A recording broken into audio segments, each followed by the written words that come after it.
We begin, though, with the push for diplomacy in Eastern Europe as the situation along the Ukrainian border grows more tense day by day. Today, major talks are expected between several European leaders less than 24 hours after France's president had a face-to-face meeting with Vladimir Putin. In that meeting, French President Emmanuel Macron called for de-escalation. Putin even said some of Macron's ideas could form the basis to move forward with diplomatic talks. Macron is meeting with Ukraine's president today.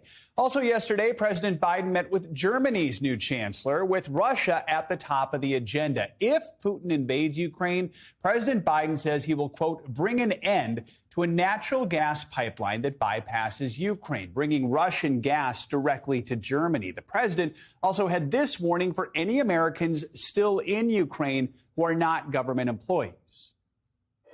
I hate to see them get caught in a crossfire if, in fact, they did invade. And there's no need for that. And if I had anyone there, I'd say leave. NBC News foreign correspondent Matt Bradley is in Kyiv, Ukraine, the country's second largest city, and NBC News White House correspondent Mike Memoli has the latest on the U.S. response to this crisis. Matt, let's start with you. France's president met with Putin yesterday. He's meeting with Ukrainian President Zelensky today. On top of that, several European leaders are meeting in Berlin to talk about Russia. So where do we stand with all these talks, and does it look like they're going to change anything? Yeah, it's a really good question, Joe, because we've been seeing all these different tracks of diplomacy. It's kind of bewildering. We've been seeing that from the beginning. And I got to tell you, diplomacy hasn't worked up until now. So there's no real reason to believe that it's going to be working in any of these various tracks that seem to be going all around Europe, with various heads of state and diplomats meeting with each other, trying to hash out a deal to avert a crisis. But what we saw from Macron last night with Putin, and of course there's been a lot of memes about them meeting at opposite sides of that table. Macron now is in Kiev, here in Ukraine. And, it seems as though Macron kind of wants to position himself as sort of the Putin whisperer, and he may be able to do that. He met with Putin for 5 hours yesterday, and that is a significant amount of time. But a lot of the reporting that we've been getting from that meeting, it's just unclear what was coming out of that. The Financial Times was saying there was commitments that were made that now we're hearing from Dmitry Peskov, who's the spokesman for the Kremlin, saying that, these weren't made at all, and that the FT, the Financial Times, got these reports incorrect, especially when it comes to things about not having any more additional escalations or military exercises and withdrawing troops from Belarus. Actually, Peskov reminded the press that there was never any commitment to keeping those troops in Belarus after military exercises that are supposed to be happening within the coming days. So this situation is essentially still the same. And again, that shouldn't surprise anyone, because up until now, diplomacy has been failing. Guys? So, Mike, the big news that came out of yesterday's meeting between President Biden and Germany's chancellor was about the Nord Stream 2 pipeline. So what is that? Why is it playing such a critical role in this crisis? Yeah, Joe, well, you have these efforts in Europe trying to prevent an invasion, but you have these meetings in Washington, President Biden meeting with Chancellor Scholz, trying to make sure there is unity in how the West would respond if so. And the Nord Stream pipeline has been a critical component because there's a concern that Germany is something of a weak link here. The Nord Stream 2 pipeline has not yet got online, but it would provide a direct route for Russian energy supplies to Germany. Energy is seen as one of Russia's point of leverage over the West. Now, because this hasn't gone online yet, the U.S. has been maintaining that should Russia invade, that this will never go online, a point that President Biden reiterated yesterday. Take a listen. There is no doubt in America's mind that Germany is an incredibly reliable ally and one of the leading physical powers in NATO, number one.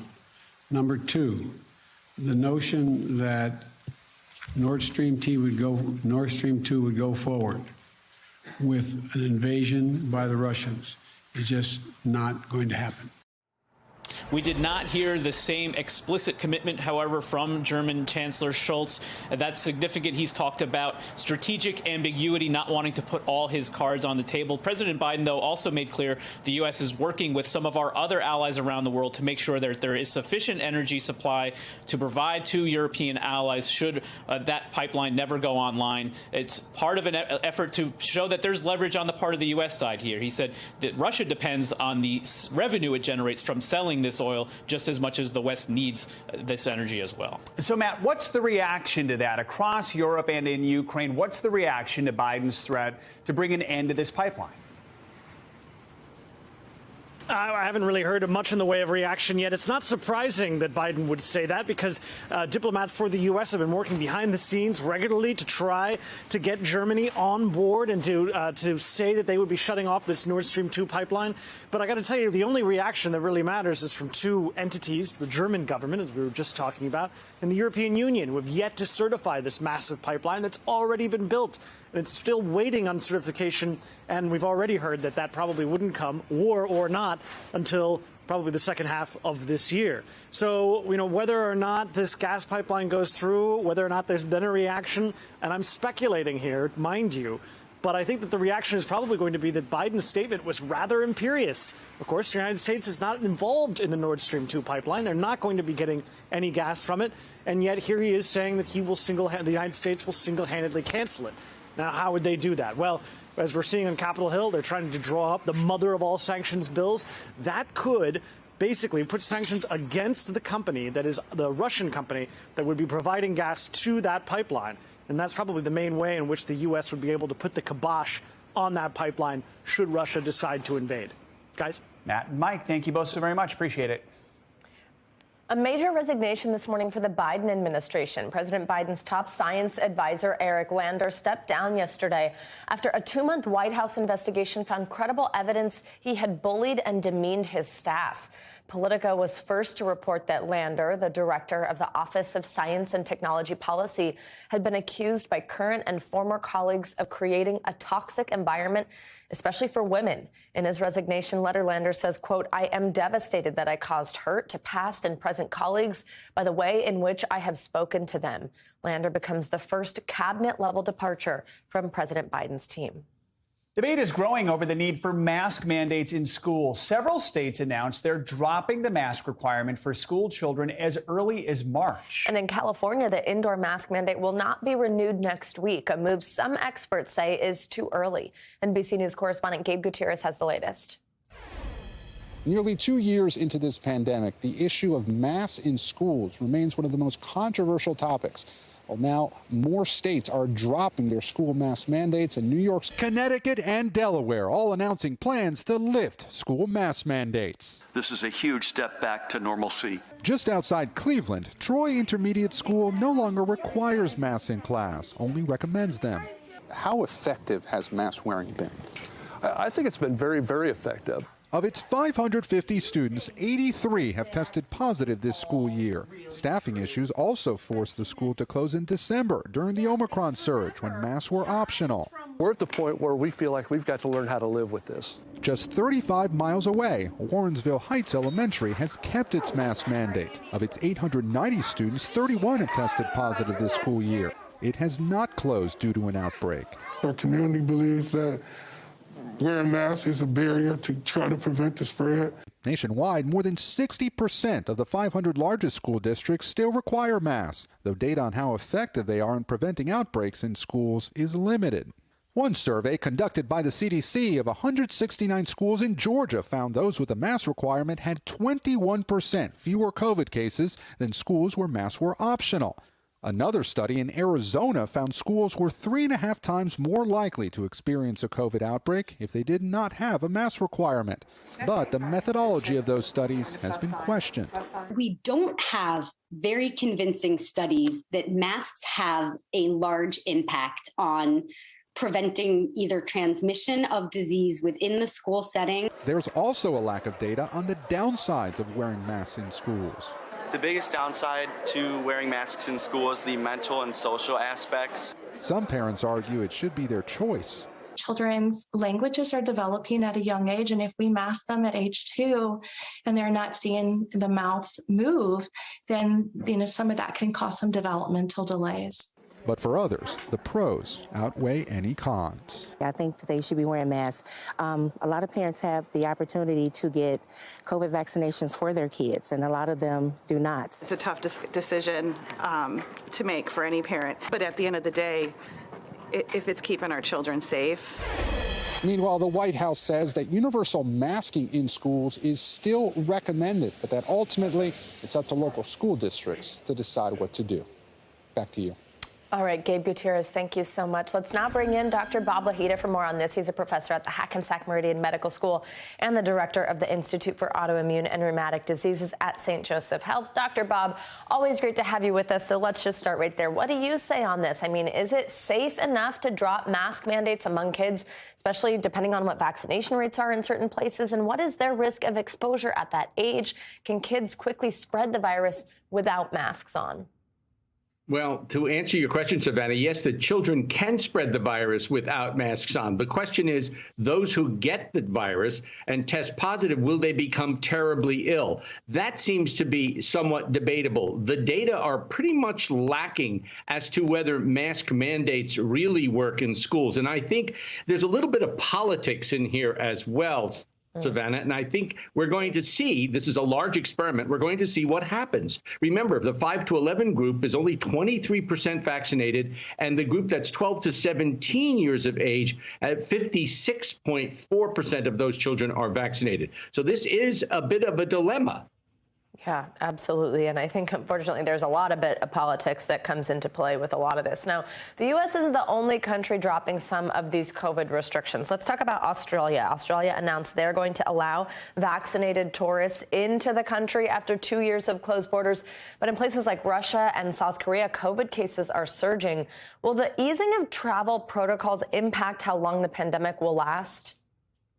And no doubt that will play a factor. And of course, if you go to Australia now with the open borders, and they're opening them, you must show proof of vaccination. And if you're not vaccinated, I doubt you're going to be let into the country unless you have some amazing reason for not being vaccinated and other, exemplary things like religious convictions, etc. So, yes, it's really a very, very interesting because the world is uneven with regard to spikes right now. Yeah, absolutely. And Dr. Bob, quickly, before we let you go, I do want to ask you a viewer question. Kaylee is wondering this. I tested positive for COVID 20 days ago, and I am still coughing. Is this okay? What should I do? What do you say, Dr. Bob? Well, there are many, many signs and symptoms of COVID that continue. One of them that everybody knows is lack of taste and smell, which can go on for many, many, many months. But if you are coughing for more than 5 to 8 weeks, I would say that your doctor should get a chest X-ray and probably a CAT scan, because there may be something else that's causing you to cough. So that's very important, Savannah. Thanks for asking that question. And thanks to that viewer for asking that question. Yes, absolutely. Kaylee, thank you very much for writing us. Dr. Bob, thank you for answering that question. And if you at home right now has a question for one of our doctors like Dr. Bob, please do let us know. We want to hear from you. Email us at morningnewsnow@nbcuni.com with your questions, and let us know if you want to stay anonymous. Over the weekend, Georgia gubernatorial candidate Stacey Abrams became the latest politician ensnared in the masking controversy. The prominent Democrat and voting rights advocate was caught taking pictures without a mask at an event with students. Abrams is now defending her actions as her Republican opponents take aim. NBC News Now correspondent Priscilla Thompson has more. Stacey Abrams under fire after a photo showed the gubernatorial candidate maskless among a group of masked school children. It's yet another case of do as I say, not as I do, my favorite story of the weekend. Republicans now calling the prominent Georgia Democrat and strong supporter of masking in schools a hypocrite. It doesn't matter if you are Republican, Democrat, parents are pissed off at the COVID hypocrisy. The photos taken at a Black History Month event Friday were first tweeted by the principal at Glenwood Elementary School in Decatur, Georgia. Abrams later quoted the tweet, thanking the school for hosting her. Both tweets have now been deleted, even as Abrams defends her actions. Stacey trusts science and supports masking in schools, her campaign manager wrote on Twitter. She wore a mask to the event and removed it at the podium so she could be heard by students watching remotely and for photos, but only with folks who were masked. The photos prompted fierce backlash online. Republican Governor Brian Kemp, who Abrams narrowly lost the governorship to in 2020, 2018, tweeting, "Stacey Abrams wants state government mask mandates for Georgians and their children, but it looks like they wouldn't apply when she's attending a photo op." Kemp's communication director vowing to use the photos in political ads leading up to the midterm election. Former Republican Senator David Perdue, who's also running for governor, has added the photo to his Twitter profile with the tagline, "Unmask our kids." Abrams isn't the only Democratic leader whose masking has come under scrutiny. New York Representative Jamal Bowman was criticized for a photo showing him with a group of high school students, all masked except for Bowman. How much do incidents like this hurt Democrats in the eyes of the American people? This is what has gotten people kind of exhausted with the politics of the pandemic, is that lack of consistency. And that's what's hurting Democrats right now. That was Priscilla Thompson reporting. And it is time now to get a check on your morning news now. Weather? Bill Cairns is with us. Bill, good morning. Hey, good morning to you guys. And pretty quiet morning, but a few interesting weather facts that are kind of happening around the country this week. So the first one is, now that we get these February thaws, we start to get ice jams. And why are ice jams problems? Well, imagine just putting too many ice cubes in a glass. Eventually, they're going to overflow. And then we have a big one on the Ohio River. This is in Muskingum County. And you can see what happens is, they'll break apart a little bit. And then if it gets really cold, which it was, everything kind of freezes in place, including that boat in the middle of the river. And then as it thaws and warms up again, everything will start moving. So, but yeah, they can be problematic and can cause flooding. So we'll keep you posted on that one.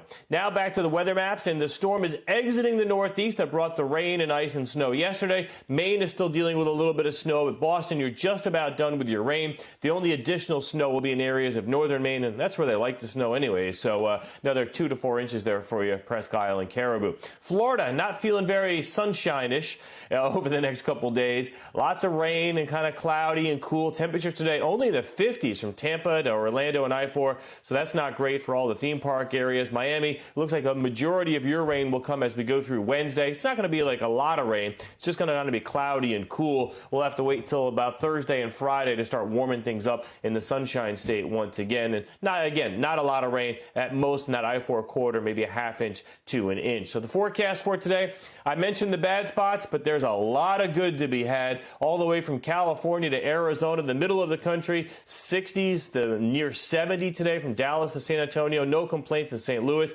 And D.C., 43 today. And look at Washington, D.C. tomorrow, guys, 55 degrees. That's almost lunch outdoor weather. At least go out there and take a walk and get some fresh air. Taking out the medium coat this week, the one that's not layers and layers of down. Yeah, that's true. Sounds good. Oh, gosh, it's the worst when you're way too layered up. All right, thanks, Bill. Thanks for watching our YouTube channel. Follow today's top stories and breaking news by downloading the NBC News app.